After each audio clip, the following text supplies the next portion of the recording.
দেশ অস্থিতিশীল করতে দিল্লি থেকে শেখ হাসিনা আবারও উস্কানি দিচ্ছেন বলে মন্তব্য করেছেন বিএনপি মহাসচিব মির্জা ফখরুল ইসলাম আলমগীর। এই চক্রান্ত প্রতিহতে নেতাকর্মীদের নির্দেশ দেওয়া হয়েছে বলে জানান তিনি। রাজধানীর উত্তরায় দলের প্রতিষ্ঠাবার্ষিকী উপলক্ষে অনুষ্ঠানে এসব কথা বলেন তিনি।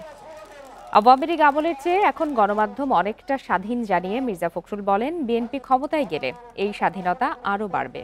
এ সময় বিভিন্ন বিশ্ববিদ্যালয়ে ছাত্র সংসদ নির্বাচনে দলের সহযোগী সংগঠনের নেতাকর্মীদের হট্টগোল না করার নির্দেশ দেন তিনি।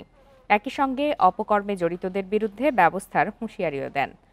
শেখ মুজিবুর রহমানের বাকশালের সমালোচনা করে বিএনপি মহাসচিব বলেন, সব দলকে রাজনীতির সুযোগ দিয়েছেন শহীদ প্রেসিডেন্ট জিয়াউর রহমান। কৃষি ও পোশাক খাতেও বিপ্লব সৃষ্টি করেছেন তিনি।